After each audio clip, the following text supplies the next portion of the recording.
I assumed my wife Lisa would be happy when I told her I didn't have to work all week. I am a heavy equipment mechanic and unfortunately end up working long hours. Lisa had a 3-day vacation planned with her sisters at Lake Winona.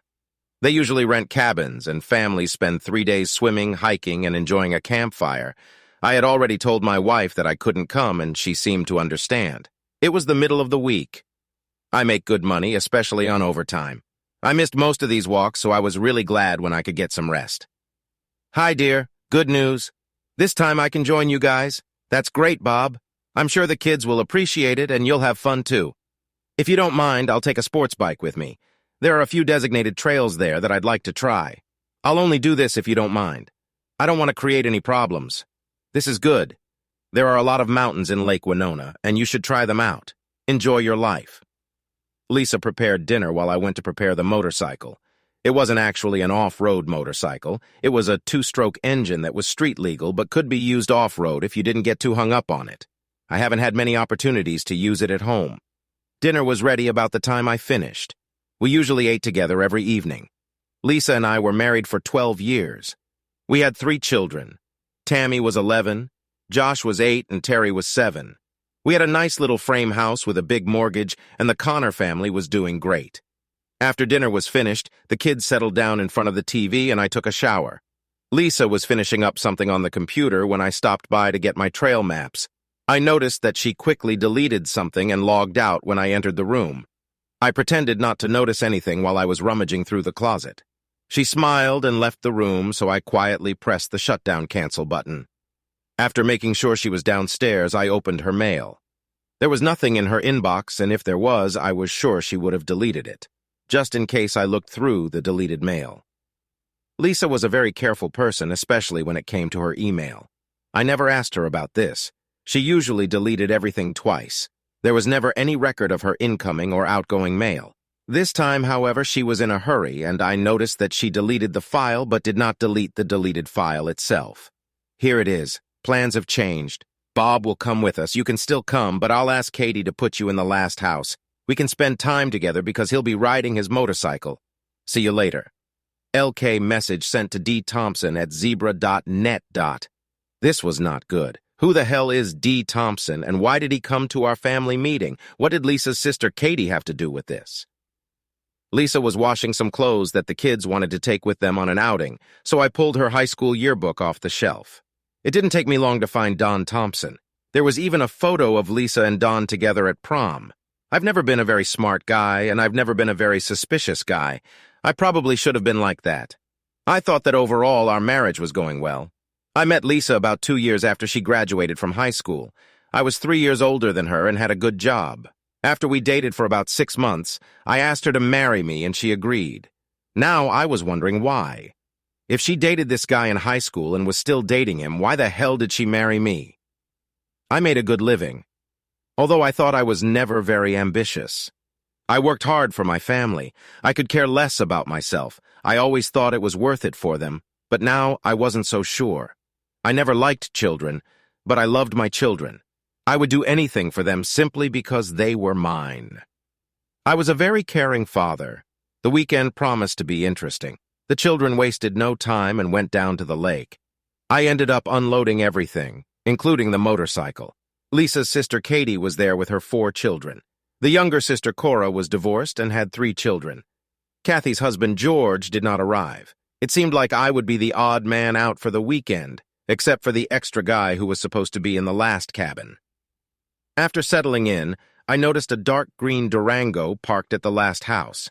We all grabbed a quick bite and I announced that I was going for a ride. I prepared the motorcycle and grabbed a video camera before leaving. The motorcycle was a noisy little sucker, and I was sure Lisa was counting on it so she could be sure I wouldn't sneak back. I rode for about half a kilometer, let the bike idle for a while, and then turned it off. The walk back to the campsite only took about 10 minutes. 3 sisters sat at a picnic table chatting while children were scattered all over the place. About this time, a tall, handsome guy, who I assumed drove a Durango, approached the table. All the girls greeted him warmly. After about 10 minutes, he got up and left. He walked around the cubicles and headed towards the locker rooms. I began to make my way forward when I saw Lisa get up from the table and head towards him. Don entered through the back door on the women's side so that no one would notice, and Lisa followed him a short time later. I quietly walked in from the other side and turned on the video camera. I didn't even remove the lens cap because there was nothing to look at. I made my way to the next wall and could hear them talking. "I'm really sorry, Don. I had no idea Bob was coming today. I will try to make amends. He'll probably be riding around on his motorcycle most of the time, so all we have to do is look after the kids." "It's okay, Lisa. I understand. I'm a little disappointed, but I'm sure everything will be great either way. They're going to have a little party at the cabins tonight. I'll sneak down to the lake and we can swim together like old times. Kathy will make sure Bob is occupied. I don't know if I can wait that long. A stupid boy. Let's watch. I think I can take care of you a little so you can last until dark." I heard the sound of a zipper being unzipped and clothes being taken off. When Don started moaning, it became obvious that my wife was having a quickie. I listened closely and heard Lisa begin to giggle and then say, "Okay, Don, this will be enough for you until the evening. I need to get back to my sisters." I sat there stunned. I was heartbroken. But what the hell did I expect? I snuck around trying to catch her and succeeded. I guess I was disappointed that it even happened, but I knew it would happen. I stayed there for another 10 minutes after they left, trying to figure out what to do. It was damn depressing, and I hated being depressed. I didn't get any video, but I recorded 10 minutes of good audio on camera. I got back on the bike and then went on a long, hard ride. I needed something to cool down. It would have been so easy to meet Lisa face-to-face and figure everything out, but that just wasn't my style. I didn't really have a style. I simply didn't confront most problems. For 12 years, I thought I had a great marriage, and now I find out that I was just a provider for my wife and children necessary convenience. I spent most of the day exploring the area around the beach. There was a long, grassy slope leading down to the water's edge. The beach was narrow with rocks and forests on either side. In the middle, about 15 meters from the beach, there was a fire pit. Lisa, Katie, and Cora took the kids on a hike to a local waterfall. I took the time to collect and arrange a lot of wood in the fire pit. I put some kindling in the bottom and neatly stacked some nice dry logs on the side. I found some cardboard that I could put on the bottom to make it easier to get started. There weren't many people on the site, so I didn't attract anyone's attention. I didn't notice Dawn anywhere. When everyone got back from their walk, I took Josh and Terry into the woods, and we cut up about 20 nice marshmallow sticks for baking. I told them to keep it a secret until tonight. They were delighted with this. I gave Tammy 2 large bags of marshmallows and again explained what we were going to do. Evening came and everyone gathered around the picnic area. We had a nice dinner and the kids were getting ready to leave for the day. Katie was very talkative and stayed close to me. She asked me to help her with some frivolous little things and was very friendly. I kept my eyes on Lisa but tried not to be too conspicuous. Finally, the sun set, and there was only a little moonlight. There was an ongoing debate about what we were going to do for the rest of the evening, and ghost stories seemed to be winning by a small margin. Suddenly, I noticed that Lisa was gone, and Katie was standing very close to me. I received a very detailed explanation of how Katie's husband, George, remodeled their kitchen. She made great efforts to interest me, but my thoughts were elsewhere. In the end, I excused myself and went into the house to get a video camera. Since it was on the opposite side of the lake, Katie didn't seem too worried. It was too dark to take any video, so I didn't bother taking out my camera. I grabbed 2 Molotov cocktails and several wooden matches. Once I went behind the houses, I was able to walk down the slope to the beach without Katie seeing me. There was just enough moonlight for me to quietly move along the shores. As I got closer, I became quieter. I could see 2 figures in the water. There was a blanket on the grassy area near the beach.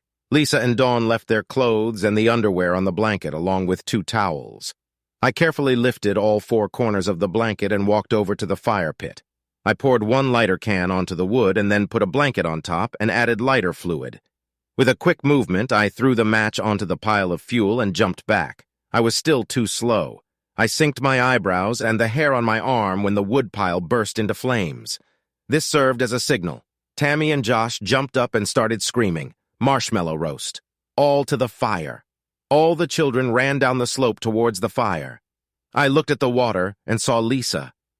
The light from the fire reflected in the eyes of Lisa and Dawn as they looked at the surprise falling on them.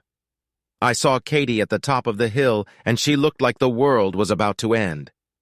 The children quickly sat around the fire. Josh passed out the sticks, and Tammy took the marshmallows. Lisa tried to hide along the pier as I slowly walked out. I looked at her lover. "Hello, Dawn. I'm Bob, Lisa's husband. It's nice to finally meet you." He seemed flustered and didn't say anything. "Lisa, can I help you up the stairs so you can join your kids by the fire?" "No, damn it. Just come to the blanket and take our towels." "Sorry, honey. I'm afraid I used a blanket, towels, and clothes to start the fire." "Great fire, isn't it?" "No, Bob. No. Why the hell did you do that? How are we going to get out of the water? I'm sure Katie will be more than happy to help you. I'm going home." Katie passed me on the dock as I was leaving. I walked up the hill and no one even noticed I left. I took my jacket and videotape from the cabin. Using the valve stem tool from the tool bag, I removed the 4 valve stems from Lisa's SUV. She wouldn't be able to fix them until the next day. I took a pair of pliers and tried to open the faucet on Dawn's Durango, but I couldn't budge it. I ended up hitting it 3 times until it just broke off. The Durango wasn't locked, so I reached inside and took the registration number out of the glove compartment. I figured Lisa could have just taken one of her sister's cars, but I figured she'd wait until she got her own. I turned off my cell phone and rode my motorcycle out of the campground onto the highway. It was a long journey on an uncomfortable vehicle. I didn't go very far because I had to stop and fill the sucker and mix the gas and oil. At least it was late and the roads weren't too crowded. I leveled the car and started dropping kilometers. A green Durango drove past me at good speed, and I noticed some white fumes coming out from under it. About 10 miles down the road, he was stopped. Don Thompson leaned under the hood, trying to figure out what the problem was. I flew past unnoticed and headed to the next gas station. A bigger gas tank wouldn't hurt. After filling up, I drank a cup of coffee and took the Durango registration number out of my pocket. Dawn lived in Pottsville, which meant I could pull up right now and be there in less than an hour. Of course, after I got there, I had to find the address. It took another hour. He lived in a modest frame house south of town. I couldn't tell whether he owned the house or rented it. Anyway, I figured he wouldn't be home for a while, so I broke the window in the kitchen door and got inside. Don had a small computer area set up in his bedroom. I found a wrench in my desk drawer and removed the side of the CPU. I pulled out the hard drive and looked around for anything else that might be interesting. On the corner of the table lay a book like a CD album, which contained about 20 discs. I grabbed it in the hard drive and left. Less than 2 hours later, including another gas station, I was home. It was at this point that I was glad my truck had a big trunk. I was able to hide my clothes, computer, and some household items behind the seat. I collected a bunch of personal papers and documents and went to a motel on the other side of town. It was 3 o'clock in the morning. I had to take a nap because tomorrow was going to be a busy day. No matter how tired I was, I still got up early. It took me a while to connect to Don's hard drive, but I finally did. Don appears to have saved all the emails he and Lisa wrote to each other. Most of them were saved in his document file, but many were still in his mail. I started reading them, but I didn't have much time. It would take me a whole day to read them all. I looked at a few here and there to get an idea of what's going on. They definitely had sex, but the emails weren't dirty. I didn't find a single place where they said anything derogatory about me. On the contrary, several comments have been made indicating just the opposite. Lisa commented on the great job I did installing the new kitchen cabinets, and Don responded that he wished he could be as handy as I was. It was a little strange. Here were 2 people who cheated on me, but in no way abandoned me. I was confused. The discs were another confusing story. There were no obscene pictures. There were many photos of them doing all sorts of things to get there, but not a single one that was obscene. In one of the photos, her hair was dark and short. This was when she was carrying Tammy. In the next shoot, her hair was brown when she gave birth to Josh, and then long and dark when she was pregnant with Terry. In all the photos, Don beamed like a proud father. It really hurt. It was time to hit the road. I did the usual rounds. First, I closed all bank accounts and credit cards. I quit my job and took all my vacation and sick pay. I cashed in my life insurance policies and canceled my cell phone service. I made arrangements to shut off the utilities at the end of the week. I was sure I would miss something, but I did my best. I stopped by the family doctor's office and asked the nurse to take a DNA swab with instructions to send the results to my lawyer. Then I went to the law office and filled out the divorce papers. I told Seymour not to give her anything and to only offer child support if the DNA tests showed they were my children. At that moment, I had little hope. I left $2,000 in a checking account for Lisa and her children. I told her she could have the house, but she would have to make the payments herself. I left $2 million in case he needed them. I signed one form to help her sell her house. Ubicity was a long way from reading. I had enough money to support myself for a long time, but I knew I had to start working so I wouldn't go crazy. I was pretty sure I left some trouble behind me, including a breaking and entering charge in Schuylkill County. I had no idea what things I missed at home that I was legally responsible for, and I didn't care too much. I also wasn't very smart when it came to laying low. Registering my car, driver's license, and insurance would be good for a while, but eventually I would have to update my details and run the risk of being discovered. Bank accounts and employment could also cause problems. Every morning, gangs of men would gather at certain key intersections looking for the day's work. Potential employers would drive by and select those they wanted, paying them cash on an independent contractor basis. There was no SSN required or any forms to fill out.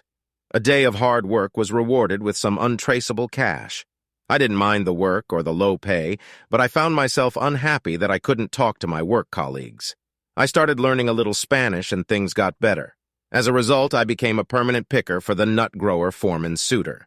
They grew walnuts, almonds, hazelnuts, and pistachios. The work was challenging and didn't require too many brain cells from me. I slept well at night. About a month later, I borrowed a cell phone from one of the executives and called my lawyer. He handed Lisa the documents. She didn't want anything from me, but insisted on some support for the children. She did not provide him with any DNA test results. I told him that I would not pay child support for other people's children.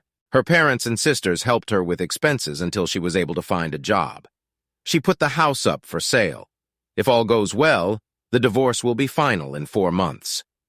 Don Thompson did not file a report with Schuylkill County Police. I guess I didn't need to hide anymore. I spent my evenings reading emails and looking at photos from CDs. About 4 years ago, Lisa and Katie took a weekend cruise to Nassau. Lisa was on a cruise with Don Thompson, and Kathy was with a guy other than George, her husband. From the emails, I was able to find out that his name was Richard Witt. The photographs were not very pleasant to look at. It was obvious from the photographs that Don shared the same cabin. I loved Lisa and would do anything for her. I had a hard time processing all the new information I was finding. How could I be so stupid? Butternut growers had 2 large tree shakers. One of them has been broken since I started working there. Today, the other one broke. The company had to call a specialist from Sacramento to fix them. They were going to cut the hours and send everyone home, so I asked the manager if I could take a look at it. It only took me about an hour to get it up and running. All my friends were happy because they had finished their work shift. I spent the rest of the day working on the second shaker and finally got it running around 7 p.m. Everyone else had left early, so Supervisor John Foreman offered to give me a ride home. On the way home, he offered me a permanent full-time job as an equipment repairman, which I immediately accepted. About a month later, I returned home from work to find a cheap rental car in my driveway. George Mitchell, Kathy's husband, found me. He was sitting on the porch and gave me a small smile as I approached the house. I wasn't really happy to see him, but I tried to be friendly. "How long did you wait, George?" "About 2 hours. I'd like a cold beer if you have it." I got us both some Fosters, and we sat on opposite sides of the 4 mica kitchen table. "What could be so important that you would fly almost 5,000 kilometers to see me, George? Lisa asked me to go and her parents paid the cost of the tickets." "Okay, let's get started. First of all, what are you trying to achieve?" I spent the whole flight trying to figure out the right approach to this. Let me tell you something that not many people know about Katie and me. Does this concern Richard Witt? Yes, I guess it wasn't as big a secret as we had hoped. I just smiled. Bob, all 3 Spencer girls, Lisa, Katie, and Cora wanted to have big families. It was important to them, and it was very important to their parents. We were married for 2 years and had bad luck. The tests showed that I was the problem. I shot blanks and Katie was fine. We did not want to adopt a child and could not afford artificial procedures. It took a long time, but we eventually agreed that we would try to find someone else to get Katie pregnant. I know it sounds strange, but we thought about it a lot. Richard has been my friend since high school. Katie dated him and had sex with him before she met me. He was one of the celebrants at our wedding. I liked Richard, so Kathy and I met with him to explain the problem. At first, he resisted and agreed only to some concessions. Concessions? Richard said he would get Katie pregnant as many times as we wanted, but he wanted to be able to see her once a month and one weekend a year. Under these conditions, he was ready to help until he found a wife. All 4 of our children are Richard's. I was best man at his wedding about 3 years ago, and he hasn't seen Katie since. What does this have to do with me and Lisa? The same thing, but in a different way. I assume you're going to explain it. Lisa and Don Thompson have been in love since junior high school. They had their entire life together planned out, except for one problem. Don was involved in a water skiing accident right after graduating from high school. He could still have sex, but he couldn't father children. Lisa was devastated. The most important thing in her life should have been her children. Don convinced Lisa that she should get married so she could have her own family and they could remain close friends. You mean fuck buddies? That's a rough way of putting it, Bob. But I think the answer is yes. I listened very carefully to what George said. Some of it sounded true, but most of it was nonsense. I decided to let him talk a little more. Lisa finally agreed, but asked Don to find her a husband. He didn't want anyone living in the Pottsville area, so he tracked down a friend in Reading, David Lipman. I believe you worked on some of David's tankers. Yes, Dave seemed like a good guy. Well, they narrowed the search down to 3 guys, and Lisa chose you. She stalked you, forced you to marry her, and let you think it was your idea. You gave her a good home and a happy marry edge, as well as 3 beautiful children. She tried to be a loving wife to you while maintaining her relationship with Don. Over the years, she became closer and closer to you, and saw Don less and less. He and Katie both tried to set Don up with other girls, but he loved Lisa and wanted to maintain his relationship with her. George reached into his coat pocket and slid an envelope across the table. Inside was a DNA report. The letter had read Schuylkill Science Laboratories. I expected to receive some form, but it was just a formal letter stating that I was the biological father of our 3 children. I looked at the report and looked at George. He didn't say anything. Is that all, George? Fine. Lisa cut off all contact with Don immediately after you left. She decided that it would be better for her and the children. She hoped that when Don disappeared from her life forever, you would reconsider the decision to divorce and return home. I had 2 more beers. I didn't say anything. I just sat there and stared at the paper. I couldn't believe this guy flew across the country on a plane to feed me this crap. Perhaps there was some truth somewhere, but I couldn't grasp it. I never understood why Lisa married me, and even after listening to George's bullshit, it didn't get any clearer. What time is your flight back, George? I have to be at the Sacramento terminal by 8.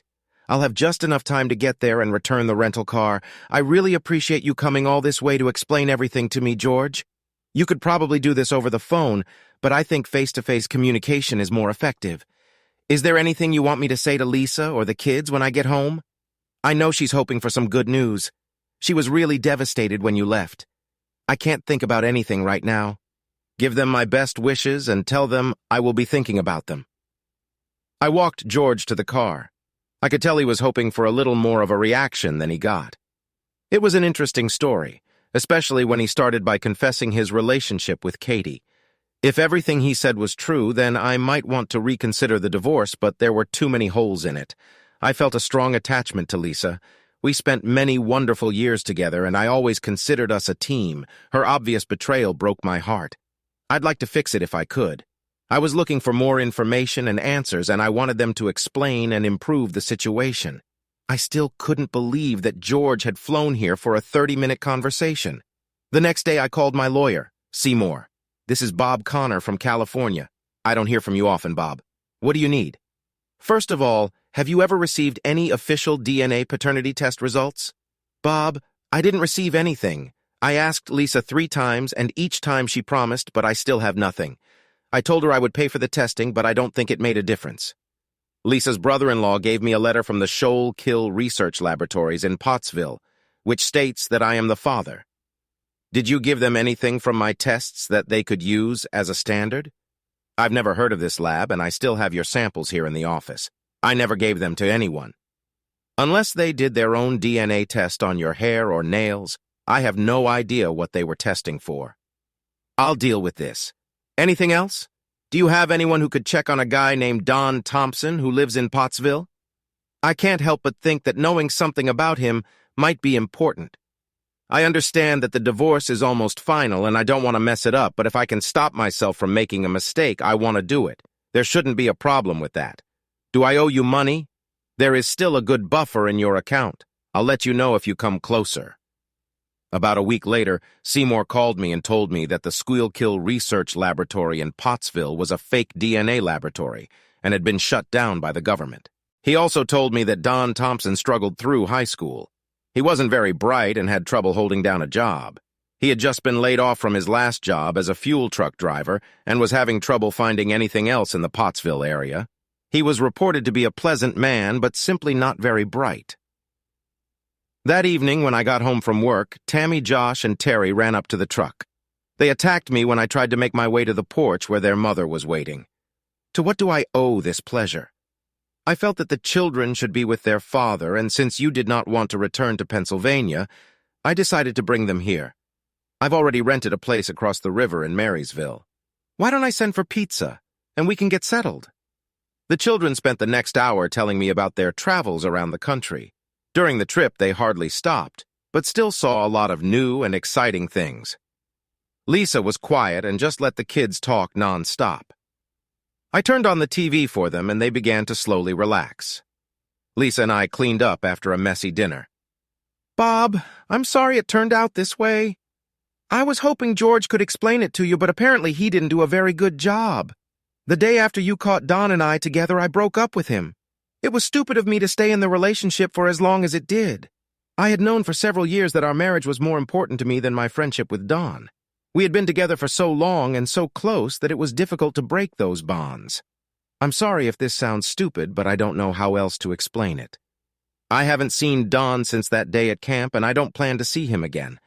I hope you understand that you are the one I love and want to spend the rest of my life with. You are the father of my children, and I want you to help raise them. I don't know what to say, Lisa. You took me by surprise. There are many things I don't understand and perhaps don't want to understand. It's good to see the kids again, and I hope I can help you with them. Right now, I don't feel comfortable enough to want to be in a relationship, but I'm open to working on it. Everything is fine. I understand your reluctance. I have a restaurant job scheduled to start next week in Marysville. I will have to work evenings and weekends. I would appreciate it if you could watch the kids while I work until I can get some things ready. I think it sounds tempting. Are you going to take them, or do you want me to pick them up? I'll leave them here and pick them up after I'm done. I just hope it won't be too burdensome. The arrangement seemed to work out perfectly. Needless to say, on the first day I took DNA swabs from the mouths of each of the children and immediately mailed them to Seymour. Tammy was more forthcoming than usual and seemed concerned about the relationship between Lisa and me. I didn't want to drag my children into this mess and tried not to even mention the divorce. A letter arrived from George, and inside was a newspaper clipping and a note that simply said, "For your information." The clipping was a photo of Don in a soldier's uniform. He completed basic training and was sent to Bosnia for 2 years. I called Tammy. "Do you know this man?" I asked, pointing to the photo. "Certainly this is Uncle Don, but we shouldn't talk to you about him." "Do you often see Uncle Don?" "We used to do this, but we couldn't ever tell you what we were doing. Otherwise, Mom would get angry." "Did you see him after I left?" "Yes." "Where?" "We mostly saw him in Chuck E. Cheese or something like that. He and Mom were talking while we were playing slot machines and stuff. Did he ever stay at home?" "Just one time.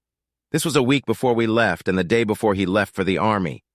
"Tell me about it." "Okay, but I shouldn't do this." "He came home by taxi. He told his mother that he had enlisted in the Army and was leaving for Philadelphia the next morning. Mom started crying and hugging him.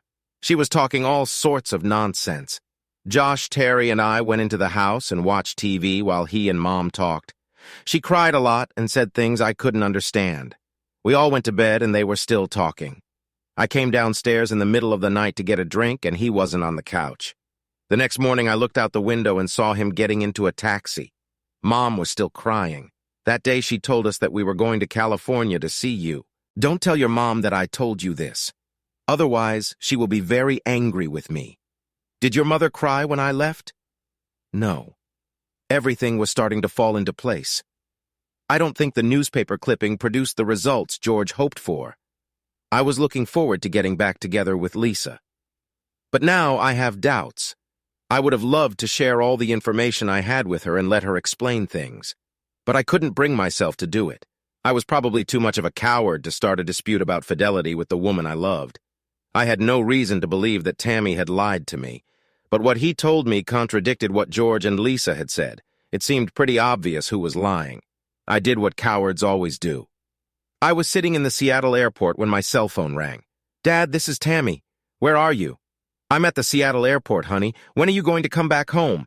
Not earlier than in 10 months. I had to sign a contract to get this job, and I'll be busy for a long time. Mom is very angry with me for telling you about Uncle Don. We leave to return to Reading as soon as she receives her last paycheck from the restaurant. I think she's mad at you, too. Tammy, I'm sorry if I got you into trouble with your mother. Just remember, you didn't do anything wrong. None of this is your fault, and don't forget that. I'll miss you. Josh and Terry will be missed, too. I'm sorry you had to leave, but I think I understand. I love you, honey. And tell Josh and Terry that I love them, too. I called Seymour after Tammy hung up. The DNA test results have arrived. None of the children were mine. This was yet another lie from George and Lisa. The divorce was supposed to be final in 2 weeks. I told Seymour that I would send money to support the children as long as no new problems arose. He agreed to handle it for me. It's damn cold in Prado Bay, but at least the knife wound on my back is healing. Subscribe to our channel so that your second chaff doesn't cheat on you, and go ahead and listen to the next story, because this story is nothing compared to the next one. If you're under 18, don't even think about listening to the next one. Listening to the next one. Listening to the next one. Listening to the next one.